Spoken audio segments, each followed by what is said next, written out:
Hello, everybody. My name is Tempest, and oh my, wait a minute. I seem to have entered the wrong hemisphere of the Shovel Knight universe. Excuse me while I let that Battletoad boot me out of here. They're gonna do a couple of poses, and then they're gonna use the big bad boot, literally. So, anyway, it looks like this green is a little bit jaded. Ah! That's a perfect start right there. Anyway, I am Tempest. Some of you may know me as Steve, and I'm a bit of a Shovel Knight runner, but mainly in this game, Shovel Knight Showdown. This is a Super Smash Bros. Inspired game mode that was added as one of the final updates to the long-running indie title, and it is such a cool thing to do because, well, we're here for RNG-A-Thon, and we've got plenty of RNG here. But as if that wasn't enough, some of you in the Discord may know that I was planning on doing a little something extra here, something that didn't need an incentive. Rather, I'm going to use this D20 right here, just going to show up to show that it's legit completely, and hold on, show all the numbers here. And we have a full roster of 20 characters total for me to choose from. Each of them play a little differently per one another. And we are running the story mode on medium difficulty, so whichever number this lands on will determine how many spaces I have to move down the roster. So if it's a 1, I'm Shovel Knight. If it's a 2, I'm Plague Knight, and I just keep going right until I have to move down, and then it would go to Shield Knight for 5. Alright, let's get it rolling. 7. 1, 2, 3, 4... 5, 6, 7. We are playing as Propeller Knight today. This ought to be interesting. So Propeller Knight is practically a fencer-type character of sorts, and as part of the run, I will be looking at his moveset briefly to refamiliarize with it. But this should be okay, hopefully speaking. You never know what can happen. Time will begin once I've selected my difficulty, so without further ado, let's begin in 5, 4, 3, 2, 1, let's go. Alright, so I'm going to start by skipping these first couple of cutscenes. One that tells the story of this taking place as a intermittent sort of event between the plot of Shovel Knight Spectre of Torment, and just a little introduction to what the character is up to doing. So let's just take a look at the move mid-game, because that do be what RNG do. Alright, good. Yeah, okay, I think I got it. So as I said, Propeller Knight's a fencing-type character, and because he's aerial-based, he has things like a double jump and a glide. He also has a headwind attack, which can pull enemies essentially either toward him or away, I believe. It's one or the other. Let's take a look right now. Yep, it pulls them away, because why would I want to pull Black Knight's projectiles toward me?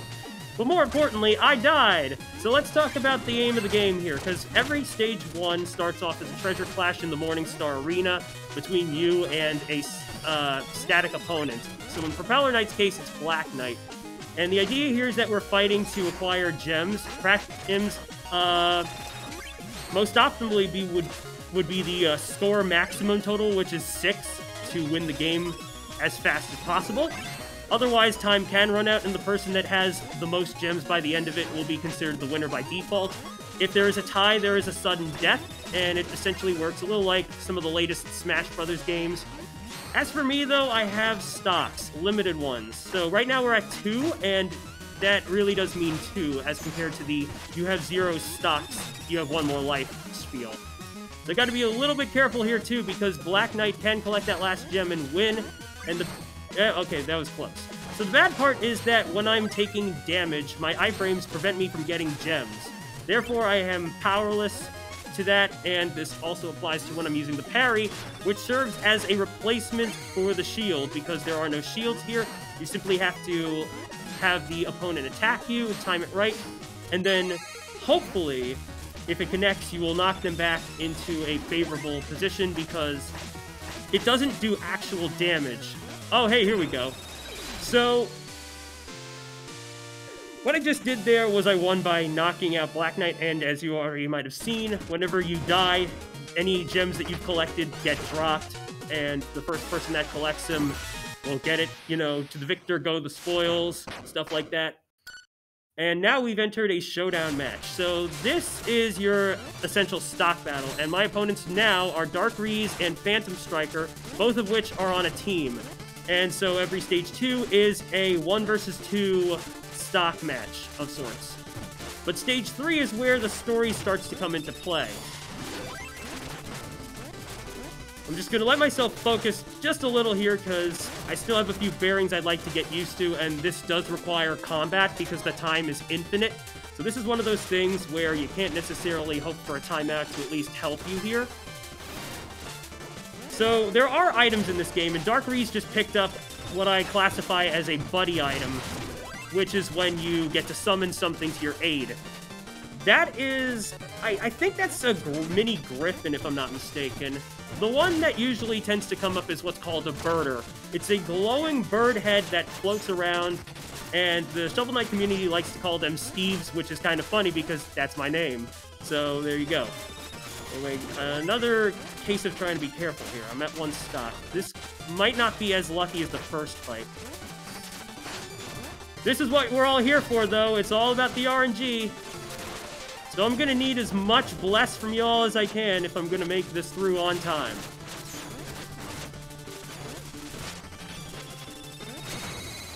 Okay, no problem. We're gonna try that again because this game does give me continues.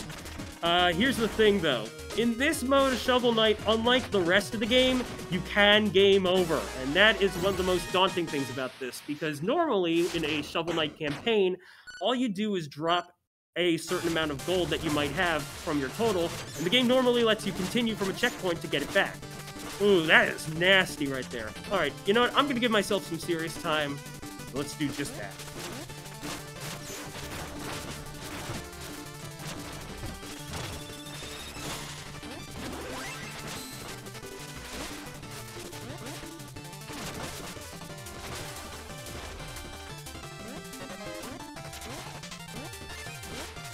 Alright, let's hope this Joustus card captures somebody, because that counts as an instant kill. Yes, it got Reese. That's perfect. This definitely helps me, gives me a little advantage here. You also might have noticed that when trays spawn, they can carry health recovery items that anybody can get regardless of the iframes.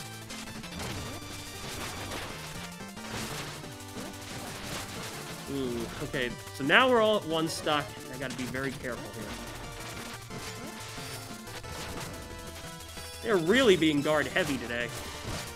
That's not fun. Alright. Oh no, this could be bad. Okay.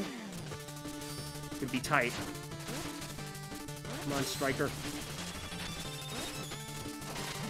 Oh, thank God that was a health recovery. Yeah, there we go. Okay, now I can breathe a little more. And with that, I'm also going to grab me some water because you got to stay hydrated. Alright, coolio. So now we've entered the 3rd stage of the Showdown campaign, which is essentially static for story. So in this case, we're teaming up with Tinker Knight. And now we're taking on the real Reese and the Enchantress. And so it's a team treasure clash, and this can happen depending on the playable character you're using. So this also happens if you're doing Plague Knight because you team up with Mona. Other times, you're more than likely going against a person that you're having a little dialogue with. And let's acquire that because now we've got some Steves. Everybody say hi, Steve. Once again, those are birders, and what they do is they bounce around whatever solids. So whenever they go off the floor, they're gonna go another diagonal direction and stuff. It can get a little hectic sometimes. The last run that I had of Shovel Knight Showdown was at Slurpathon, and in that case, I had a match where the birder eggs constantly spawned. In fact, I think this is what that is. That could be the case anyway. But in that, it was all other opponents. So it was definitely not fun. It actually was one of the most hard moments to handle, admittedly. All right, let's be very careful because again, 1 stock, not fun. We just need 1 gem. I can probably... Tinker Knight, why would you do that? Oh, but hey, The other team also dropped one. Oh, yeah. That's more like it. Now I will hydrate.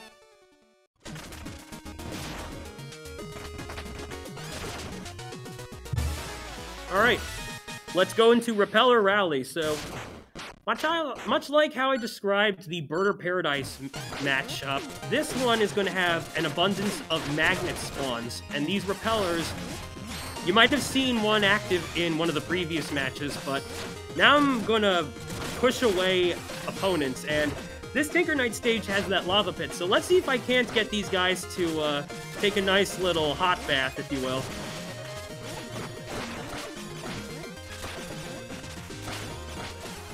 For those who don't know, by the way, Shovel Knight Showdown is available on all PC and console versions of the game and on the Treasure Trove.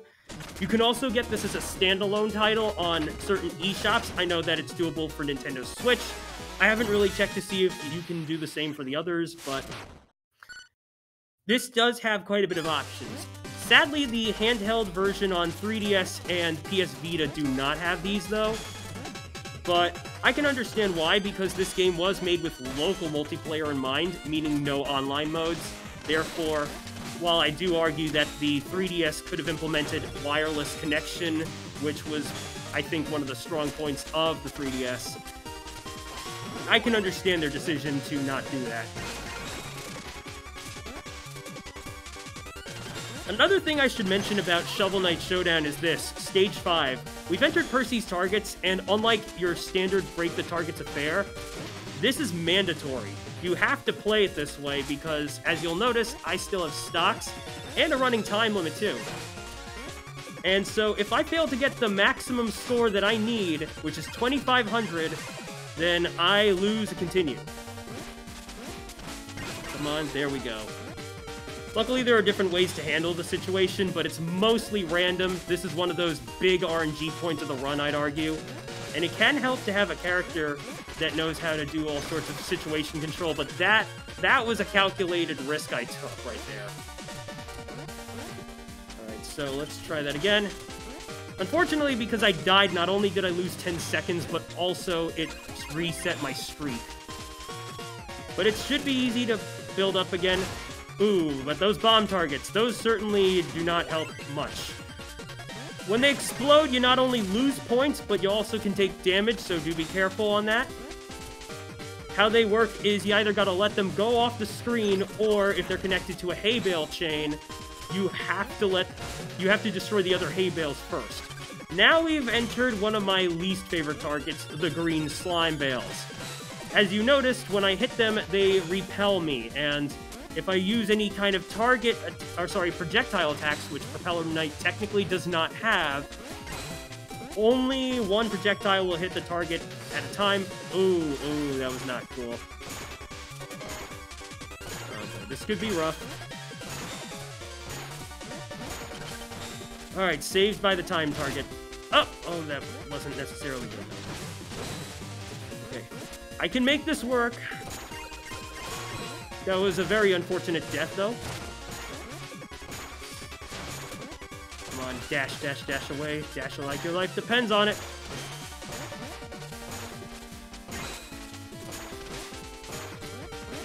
Ooh! Just as I got to the time target. Unfortunate. Alright, let's do that again. We still got a few continues, so it should be no problem, hopefully speaking, but let's talk about those later half of battles once we've gotten through Percy's targets here. So from that point on, it starts to get a little bit interesting because Stage 4 was like the first wildcard format. I know that Stage 7 usually goes to a Showdown match Treasure Clash match, which is a 1 versus 3 team battle against you and 3 other opponents. Oh wow, that was a very unfortunate trace spawn. Down the tooth it goes. Aside from that, though, it's usually Stage 8 that gives one of the wackiest things, like Big Fighter Brawl, or the Order of No Quarter. We'll talk about which one comes up, but for now, I'm just going to give myself more serious time, so that I can focus on these incoming targets.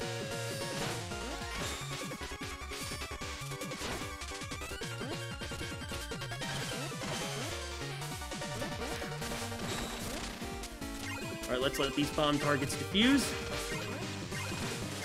Oh, I don't... Oh, yeah, there was no way I was going to get Percy's target without exploding that one. Okay, no problem.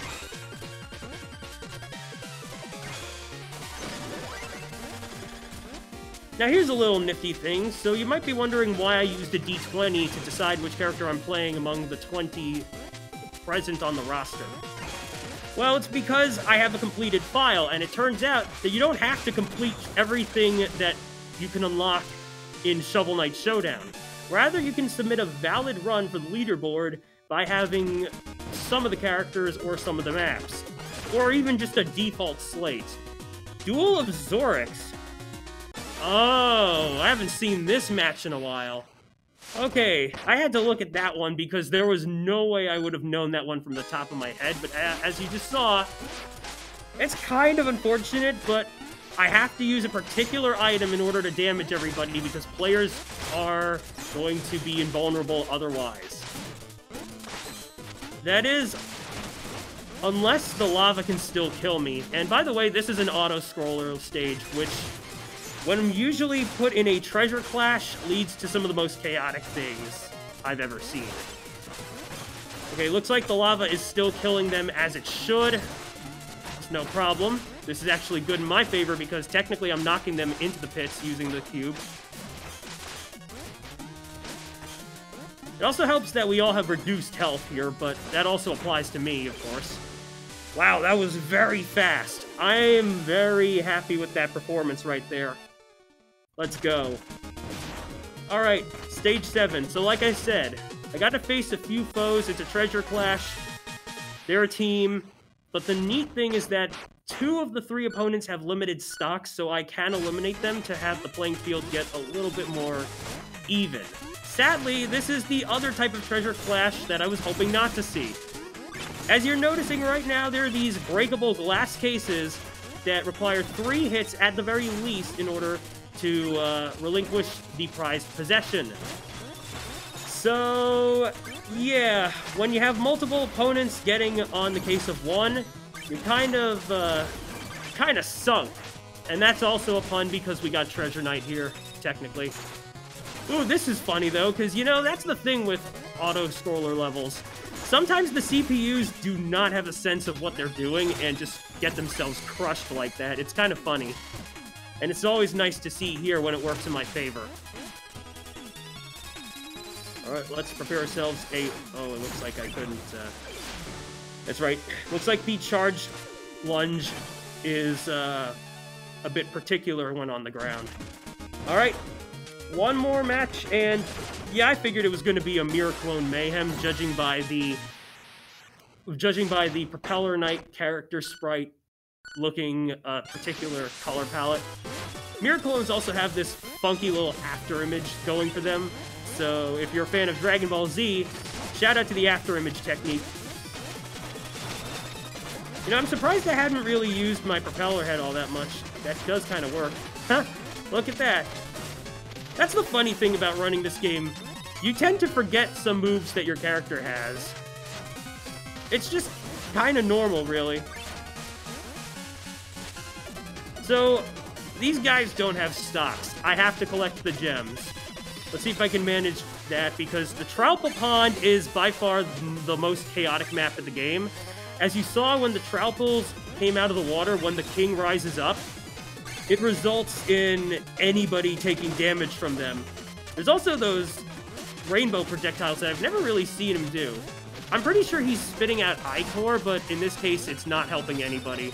And yes, he himself says it's pronounced Ichor in this universe. I personally prefer Ichor. But now we're on the final stage, and let's see what we got here. Just kidding, I know what it is. It's the other story static stage, and whenever you team up with somebody in stage 3, you know you're going to have to fight them here. So it's a showdown match that they always have 3 stocks until they go down, but it's a very small arena. so let's see if I can manage here, because coming up after this match is the one and only stage manip that you can actually do to try and save yourself a bit of transition time, leading ourselves into the final boss, which is coming up. We have 2 phases for that boss, keep in mind, so the run isn't over just yet, but we're definitely getting close to time. This has been a very interesting experiment, by the way, and I just want to thank you guys right off the bat for showing interest in me doing this. I certainly hope it wasn't that big an inconvenience, but I gotta say, I can see this thing becoming a little thing for future stuff. Alright, here we go. So, I'm just gonna prepare myself to lunge. There we go. So what I just did there was, I readied a movement-based attack so that once the victory music ended, then the attack would happen, and the moment the game detects me going all the way to the right, the transition immediately happens. Other times, what I used to do was position myself to the right as much as possible, but I recently discovered that if a move allows you to do some movement-related stuff, that's a perfect alternative. And I did discover it this year. I'm not sure how much time that could potentially save, but I'm kind of proud of it, because that's kind of the first time I discovered anything in a game as potential speed tech, as a speedrunner. Alright, so here's the Mirror of Fate, and allow me to explain the story. So, as I mentioned, this is taking place in between events of Spectre of Torment. Spectre Knight has learned the truth about the Enchantress, or has, you know, come to be angry about things and stuff and is ready to confront the Enchantress. But the Tower of Fate's inhabitants are a bit concerned, so they try to take matters into their own hands by enchanting the Mirror of Fate here, and it goes horribly wrong. Everybody from within the Shovel Knight world enters this parallel mirror world dimension. They have to fight their way out of it and destroy the mirror. That's the connecting plot line that always connects one way or another. Everyone otherwise has their own little motivations or reasons and stuff. It's kind of cool. It really is. Some endings are a bit sad, though, I will say that, because, remember, this takes place during Spectre of Torment. If you know what happens to some characters, well, there you go. Ooh, that was very unfortunate. So, okay. I had to lose a continue there because I was unable to keep the situation under control from the Mirror of Fate collecting gems. So let's try that again. In case you didn't keep up, here are the different ways that the mirror in Phase 1 can collect those gems. It has the energy tongue, which it starts to use at least halfway through the match, I suppose, when I start to collect enough gems myself. Otherwise, there are the Dark Mirror clones, and no matter what, they always go down in 2 hits. Otherwise, there's those energy balls, which when they touch gems, they turn into bombs, like that one right there. And in order to break the tongue, I have to strike the containment glass, which is just like that other treasure clash that we did on stage 7.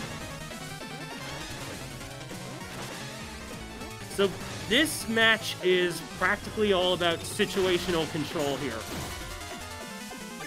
And the mirror sure isn't playing around on medium.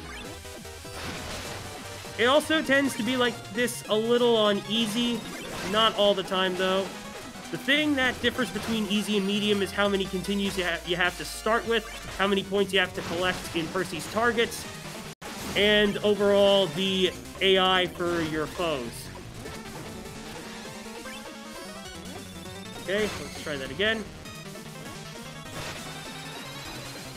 Just one more gem. And I didn't mention that whenever you're at match point for a gem clash or treasure clash, the final gem that could potentially end the game or the match always spawns very slowly. So sometimes it's okay to let your opponent grab a gem because it's just quicker to kill them for it, and there you go. Alright, time will be on the last hit because now we've moved into your traditional boss fight, and don't worry, just like with Phase 1, if I do lose the match, I jump right back to where I was before. This is something Shovel Knight technically tends to do on its own. Except for King Knight, according to what I hear, which I have no idea what that entails, but... And I'm talking about King of Cards, not Showdown. Thank goodness. Okay. Phantom Striker clone. Alright. I absolutely love the fact that this mirror is basically like an alternate version of the Enchantress's final form from Shovel of Hope, which, by the way, if you haven't played Shovel Knight, please do so. You're kind of missing out on a pretty awesome game, in my opinion. Alright, don't worry, one more stock, but we should be able to end it in 2 hits, so get ready, and... time! And that's it. That's Shovel Knight Showdown, Story Mode, Medium, and now I will do some taunts. Because you can do 2 taunts, 1 for holding down and 1 for holding up, and there we go. Timer's still running on the game, but don't worry about that, just ignore that. That always happens. We normally use RTA as the main leaderboard comparison, but there is IGT, so I will be scrolling to that right away. But, again, thank you so much to RNG-A-Thon for accepting this game. I always love to show this off because it's how I got started with Shovel Knight speedrunning. And if you'd like to join our community, our Discord is called the Spade Brigade. You can find a link to the speedrun doc through the speedrun.com Shovel Knight leaderboard pages. We absolutely love having new faces along for the ride. And a big shout out to the community. I'd also like to give a shout out to my good friend Alex Ashpool, who has been supposedly doing some different comparisons. He's been going out of his way to theorize some characters and other faster potential things that you could do in this game. So big props to him for that. But that's our IGT time, 18 minutes 28. I think that was 84. And if I could, what was my RTA time?